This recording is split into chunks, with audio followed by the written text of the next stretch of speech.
Hi, I'm Lena. I got married in my backyard, barefoot under string lights. My family said it was embarrassing and didn't come. But what happened next? It reached thousands of strangers. So tell me, have you ever had to choose peace over approval? I'd love to hear your story in the comments. I didn't expect the wind to catch it so fast. The little place card with her name, Diane, printed in soft gray script, lifted from the folding chair, like it had somewhere better to be. It tumbled once, twice, then slid along the gravel path, curling at the edges as it went. I watched it without moving. Maybe if I didn't move, I wouldn't feel it. That hollow drop in my chest, that echo of something unsaid. People were arriving in small clusters, some with homemade pies wrapped in towels, others with bouquets from the farmer's market, still smelling of wet stems and eucalyptus. I smiled, or tried to. Smiles are funny like that. They don't always start in the heart. Sometimes they just grow from habit. My phone was cool in my hand. I hadn't let it leave my pocket all morning, just in case. I checked again. Still nothing. No missed call. No text. Not even a question mark. The kind of silence that doesn't come from forgetting. It comes from choosing not to speak. Malik reached over and gave my hand a soft squeeze. He didn't say anything. He never had to. One of the first things I loved about him was how he could meet my silence without trying to fill it. Across the yard, Devon crouched behind a potted fern, adjusting the lens on her camera. She'd offered to film the day, not like a wedding videographer would, but like an archivist of memory. Raw and real, she'd said. No slow-mo veil shots, just breath, wind, light. The air had that kind of sharpness only October could carry. Clean, dry, and honest. The kind of air that made you want to wrap your fingers around a mug, or someone else's fingers. The string lights were already lit, though the sun was still high.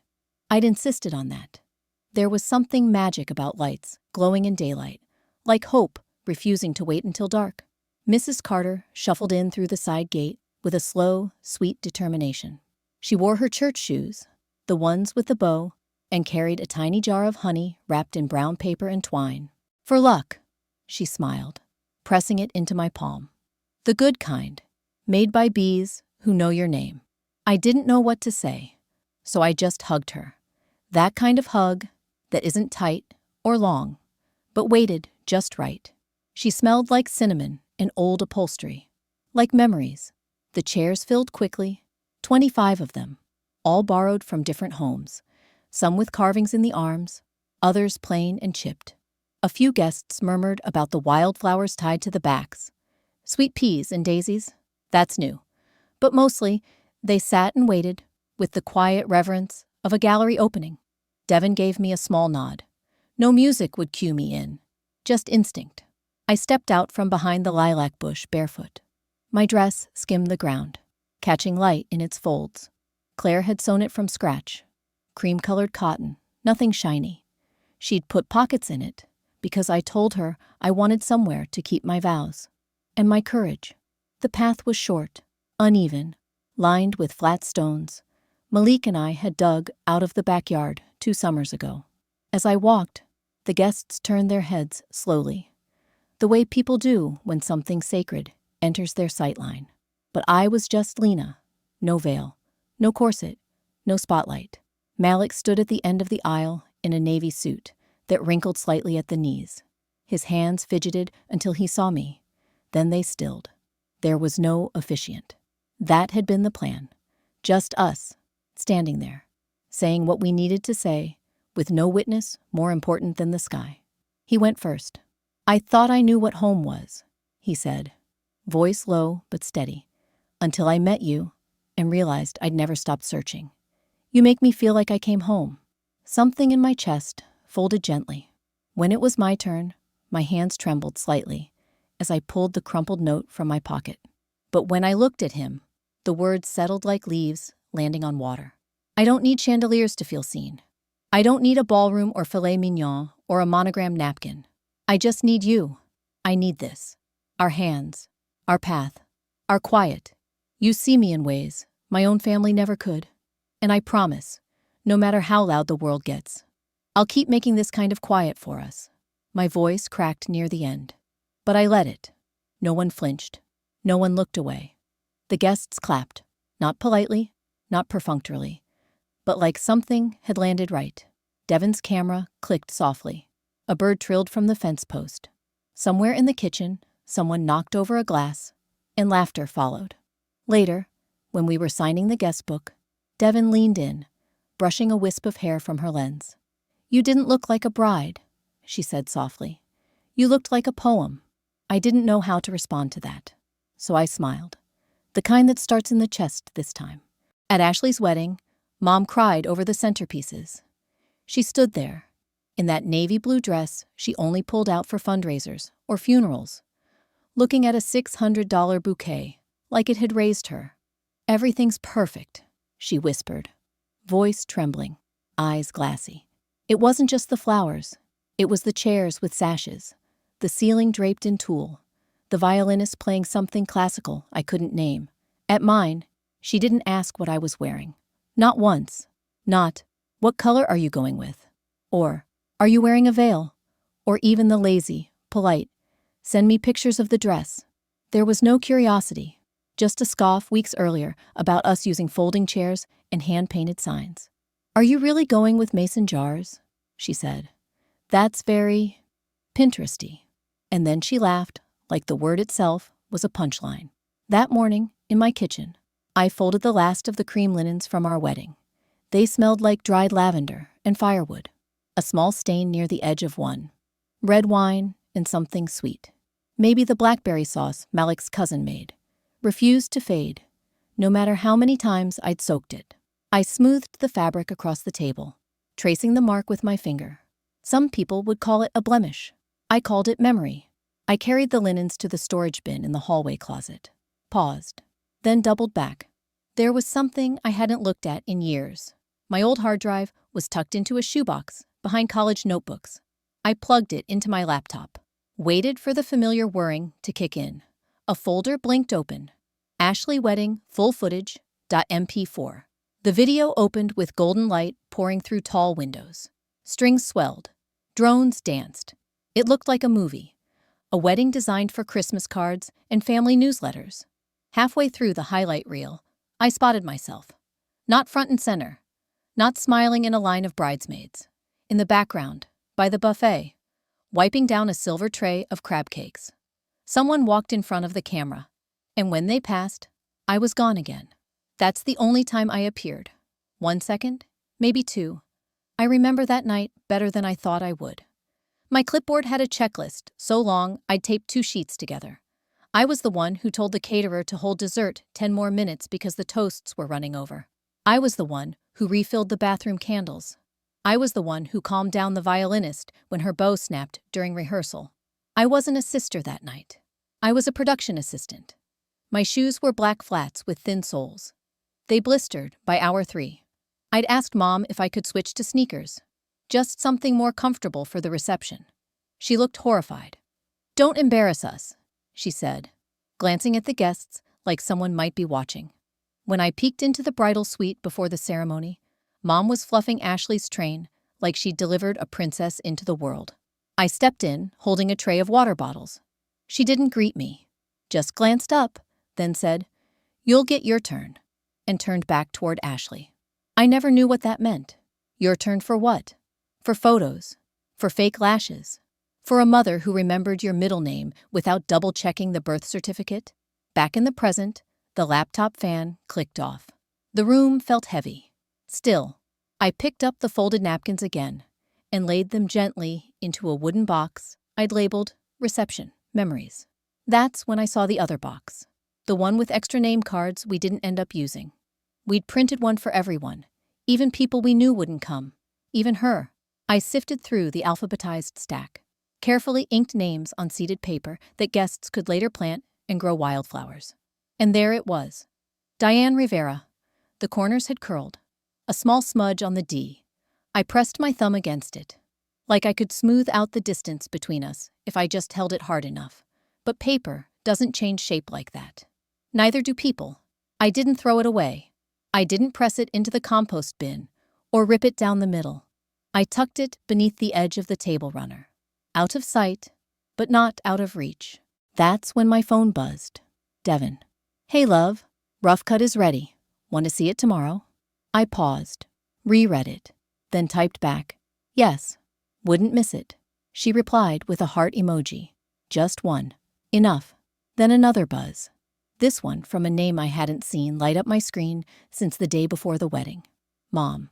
So it really was a backyard wedding. That was it. No, how are you? No, congratulations. Not even a question mark. Just a statement. Clean. Cold. Final. The funny thing is, she wasn't wrong. It was a backyard. There were mismatched chairs, chipped enamel pots, bees hovering near the honey jars. But what she didn't know, what she never asked to know, was how it all felt. How the wind had caught my dress at the perfect angle. How Malik's hands had trembled when he saw me. How the guests held their breath during the vows, like we were telling a story no one wanted to interrupt. She didn't ask what the cake tasted like. She didn't ask who cried first. She didn't ask why I chose to do it that way. Because maybe deep down, she already knew. And knowing meant seeing. And seeing meant reckoning with what had been ignored. I turned the phone over on the table, screen down. I didn't reply. Outside, the wind kicked up again, rustling the dry leaves that had gathered in small drifts near the back porch. They tumbled and scattered, like memories trying to find a place to land. We didn't plan to go viral. We didn't even plan to post it.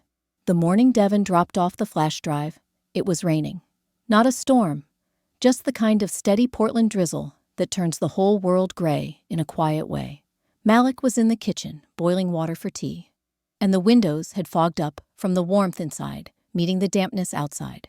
Devin just left it in the mailbox, I said, holding up the little package as Malik handed me my mug. He nodded. She said she'd keep it simple, right? I shrugged. Yeah, she said. No music, no drone shots, just you. I said it the way Devin had, casual, but tender. There'd been something in her eyes at the wedding that made me feel like she was capturing something more than footage. Like she understood this wasn't just a ceremony. It was something being reclaimed. Malik leaned against the counter as I plugged the drive into my laptop. Want me to watch it with you? I shook my head, but smiled. I think I need to see it first. Alone. He kissed the top of my head and stepped away, giving me space. The file was named simply OCT7final.mov. It started with Malik, alone under the string lights, wiping his hands on his pants and taking a deep breath. No music, just the soft rustling of the trees and the occasional creak of a wooden chair settling. The camera panned across the yard, ribbons tied to mismatched chairs, the lanterns swaying in the breeze, Mrs. Carter laying down her honey jar on the gift table. Then came me, barefoot on the flagstones, stepping into view with a calm I hadn't realized I'd carried that day. I saw the way Malik looked at me. Not just, you look beautiful, but I see you. I really see you. There were moments I hadn't noticed before. Devin had caught them. A guest brushed a tear from her cheek. Malik's cousin clapping a beat too early. Claire mouthing, breathe, to me, from the edge of the garden. The final shot, the two of us dancing under the lanterns, our feet bare, our hands loose. The light flickering against Malik's dark curls, like a story being whispered only to us. I didn't cry, not then, but I felt something settle in me, like water reaching its final depth. I closed the laptop, sat with the silence. Then, almost without thinking, I reopened it, logged into my long-abandoned Instagram, and uploaded the video. Caption, October 7th. Home. That was it. No hashtags, no tags, just the truth.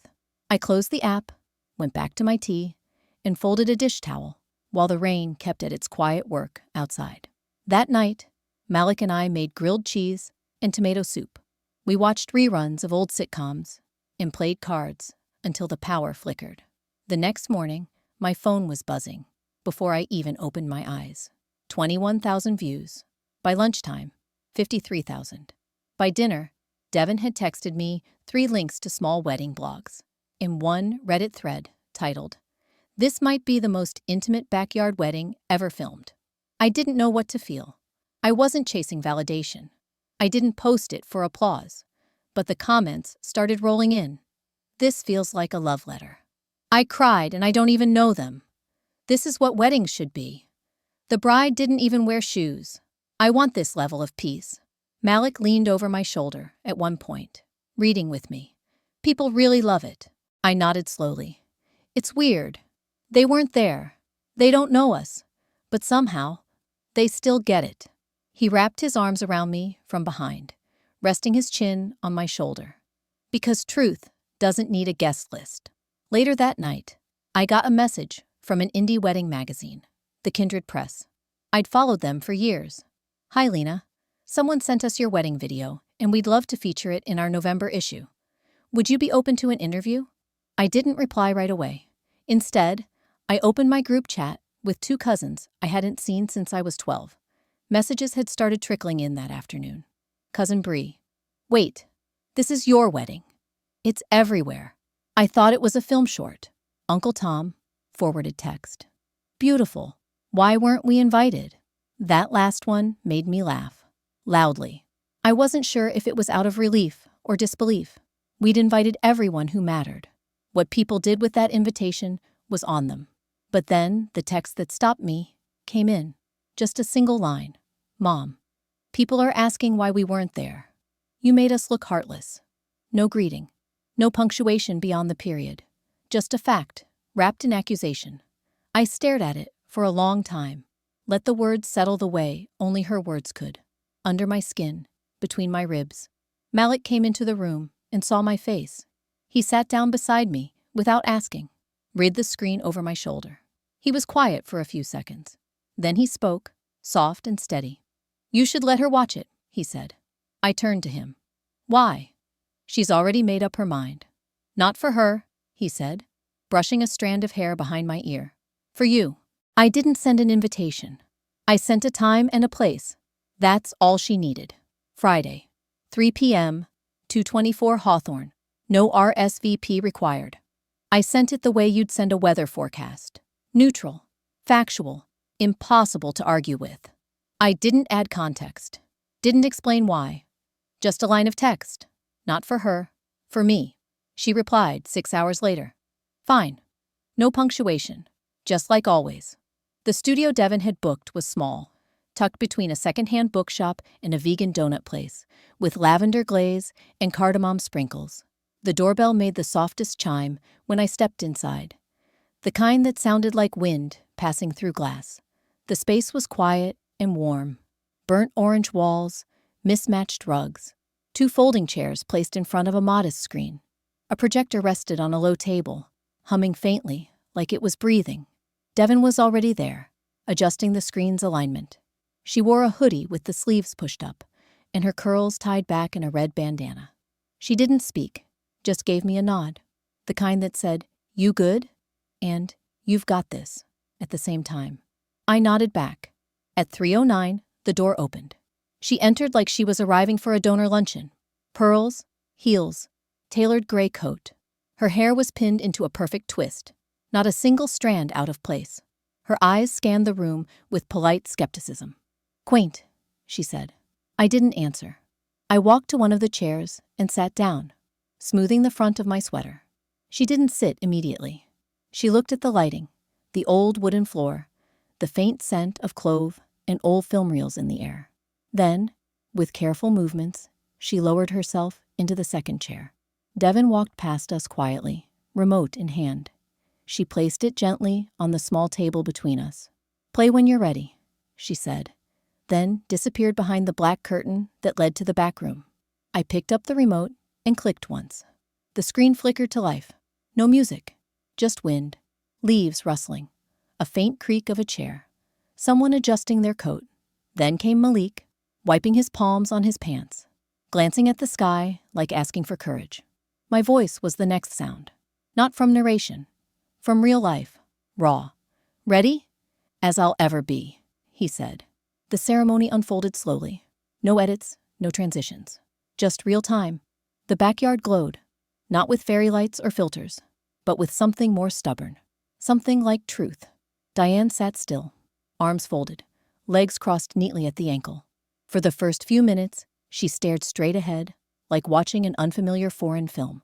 But by minute 8, her fingers moved. Just a twitch, then a shift in her seat. Then she uncrossed her legs and recrossed them the other way. Her coat made a faint rustle against the chair back. I watched her more than I watched the screen. Every blink, every small adjustment. I knew the footage by heart. I'd watched it a dozen times. I wasn't looking for missed details in the film. I was looking for signs of recognition in her. In the footage, Malik was saying his vows. "You make me feel like I came home." The screen showed my hand, reaching for his. Our fingers lacing, without choreography. In real time, Diane's shoulders tensed slightly. Her jaw moved like she was chewing something invisible. Then the final scene played. Malik and I, barefoot, swaying under the lanterns. The yard, softly glowing, paper lights dancing like stars on strings. Diane inhaled sharply. I heard it. A breath, caught between surprise and something she didn't have language for. When the screen went dark, I didn't move. Neither did she. We sat in that silence for nearly a minute. The kind of silence that had weight, that pressed against the ears. The lights in the room slowly brightened on their own, set on a timer. They flicked on like daylight, returning after a storm. She shifted first, adjusted her coat, looked at me. "You didn't tell me it would be like that," she said. Her voice was even, not cold exactly, but coated with that familiar layer of detachment. Like she was watching herself from above. I met her eyes. Would it have mattered? She blinked. Once, twice. Her mouth opened, closed. She began, then stopped. She glanced down at her lap, then up at the curtain where Devin had disappeared. I thought for a second she might stand and leave. But she stayed. "That wasn't what I imagined when you said backyard," she said, more to herself than to me. "I know." She smoothed her skirt, brushing away a non-existent wrinkle. "I thought it would be smaller, less intentional." I didn't answer. She took a breath through her nose, measured, practiced. "You made us look like we didn't care." I tilted my head slightly. "Did you?" The words landed and sat there, between us, like a vase, tipping, but not falling. She flinched, a small flicker at the corner of her mouth. Then, stillness again. I stood up. "Thanks for coming." She stood too, but slower. Looked like she might say something else, but didn't. She stepped toward the door. "I didn't know it would be beautiful," she said, without turning around. "That's the point," I said. "You didn't care to find out." She paused, with her hand on the doorknob, turned slightly, almost imperceptibly, then opened the door and left. The bell chimed once. The rain outside was still soft, consistent. I didn't follow her. Devin stepped out from the curtain, her face unreadable. "You okay?" she asked. I nodded. "She saw it," I said. "That's enough." I let out a breath. "It has to be." "She said it looked expensive," I told Malik, staring into my tea. Like that was the most surprising part. He didn't respond right away. Just let the words settle in the room, the way he always did when something hurt, and I wasn't quite ready to admit it. She didn't say it was beautiful, or kind, or intimate, just expensive. It had been 3 days since we met at the studio. She hadn't called, hadn't texted, just that one line after the video ended, and then silence, as if that sufficed for closure. She always cared more about how things looked, I added. Outside the window, the sky sagged under clouds, so thick they felt sculpted. October had tipped toward winter. The backyard looked bare now.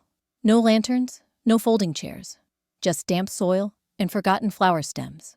Malik's jacket hung by the door, still dotted with tiny bits of dried grass from where we'd danced. I sat at the kitchen table with my laptop open, though I hadn't typed anything in half an hour. A single email from Devin still sat unread in my inbox. Kindred Press ran the feature. "It's up." I should have been excited, but the joy had worn off like lipstick after too many sips of coffee. That morning, when my mother left the studio, she hadn't looked back. Not a handshake, not a hug, not a single word that could have passed for warmth. She'd walked into the rain without an umbrella and slipped into a rideshare that never even idled. I'd stood in the doorway for a long time, after she left, as if expecting her to turn around. But she didn't. She never had. The kettle on the stove started its slow whistle. Malik reached over to turn it off. She didn't ask why we chose rosemary in the centerpieces, I murmured. Didn't ask who baked the cake. Just that it looked upscale. She saw what she could understand, Malik said, placing a mug beside me. That was the only part she had the language for. I nodded, but the knot in my throat didn't loosen. I sipped my tea and let the warmth do its quiet work. Later that afternoon, I found myself scrolling through old text messages. Most were one-sided. Messages sent to my mother over the years. Some short, some rambling, all unanswered. A photo I'd sent from a camping trip. Me and Malik under a tent strung with fairy lights. A message from 3 birthdays ago. Thinking of you today. A long paragraph I'd typed after Ashley's baby shower, where Mom had thanked everyone but me in her toast. None of them had responses. I closed the app. In the laundry room, I opened the box with wedding leftovers. Things we didn't know what to do with yet. The extra wildflower seed packets, a broken place card holder, a single ribbon that had come untied, and the name card, Diane Rivera, still stained, still bent, still there. I held it in my hands, rubbing the soft edge with my thumb. Malik walked in and leaned in the doorway. He didn't say anything, just looked at me. I keep thinking if I throw it out, it means I'm giving up, I said softly. He stepped closer. Maybe it means you're done holding space for someone who never showed up. I looked at him. You can forgive and still move forward, he added. They're not opposites. I looked back at the card. Then, without ceremony, I walked over to the kitchen trash and dropped it in. It landed gently, face down. The air didn't shift. The room didn't applaud. But something in me exhaled. A few days passed. The world kept turning. Malik left for a weekend trip with his brothers. Devin sent me a framed still from the video, our first kiss, framed by lanterns. I placed it above my desk. On Tuesday morning, I found a small, nondescript package on our porch. No return address. My name written in neat cursive across the front. Inside was a photograph. Ashley's wedding. A professional shot, glossy and perfectly lit. I recognized the ballroom, the velvet drapes, the floral arch. In the background, blurry, but unmistakably me, I was holding a tray of champagne flutes, hair tied back, face turned away. Unseen, but there, on the back, a short note in familiar handwriting. I looked past you that day. I see you now. No signature. I didn't cry. I didn't call. I just stood there for a moment, breathing. Then I walked over to our wedding album. The one we hadn't printed photos for yet. Just loose prints tucked in the pages. I slid the photo behind one of my favorites, Malik spinning me under the lanterns. My head thrown back in laughter, barefoot, the glow turning everything golden. That's the story I wanted to remember. Not the blurry girl behind the tray. Not the sister in the shadow. The woman who took up space and planted wildflowers instead of waiting for roses. I pressed the album closed, hands firm on the cover. In the silence that followed, I whispered. Not to Malik, not to my mother, maybe not even to myself, but to the quiet that had filled so much of my life. It's strange, I said aloud, being seen after you've stopped asking to be. And then I turned off the light. We planted wildflowers where they expected roses. It was Malik's idea at first. A joke, really. Why spend hundreds on prearranged perfection, he said, when nature already knows how to bloom on its own terms. So we sowed seeds. Mixed packets from local co-ops and neighborhood exchanges, Sweet Alyssum, Bachelor's Buttons, Black-Eyed Susans. A riot of color, half unpredictable, all ours. Now, in the warming light of a new spring, they were back, sprouting in gentle chaos across the edges of the yard, filling the air with the kind of scent you don't notice until it's gone. The table was long, cobbled together from 2 picnic benches and an old barn door Malik had refinished over winter. Plates didn't match. Neither did the chairs. Some guests sat on woven cushions on the grass, others on fold-out stools. It didn't matter. Laughter filled the air in patches, like birdsong. Devin raised her glass and tapped it with a spoon. To the couple who made going viral look heartbreakingly wholesome. Everyone chuckled. I rolled my eyes, but smiled. Mrs. Carter passed a bowl of grilled corn across the table and added softly, "Still think about that lavender, honey. Best wedding I never got invited to." "You were invited?" I said gently. "You just walked through the gate without asking." She winked. Malik poured another round of his homemade cider into mason jars, sticky with condensation. The lemon cake his sister baked was melting slowly under the string lights, which we'd strung up again earlier that afternoon. They sagged slightly between the trees now, older, fraying at the knots, but still glowing. Someone said, "This yard looks like a painting." I looked around, field flowers blooming along the fence, rosemary hedges curling toward the path, the way the paper lanterns swayed in the light breeze. And beneath it all, our story. Messy, quiet, stubborn. I excused myself and stepped inside. The house was cooler than the yard, still holding winter in its corners. I opened the linen drawer and pulled out the wedding album. We hadn't added much since that day, just loose prints and clippings, nothing posed. I slid in one last photo. It was from that spring morning, taken by Malik without me noticing. I stood barefoot on the porch, mug in hand, staring at the way the first wildflowers had broken through the soil. A small thing, a beginning. I ran my fingers along the spine of the album, then walked to the back door and stepped into the grass. The air was thick with damp earth and something sweet.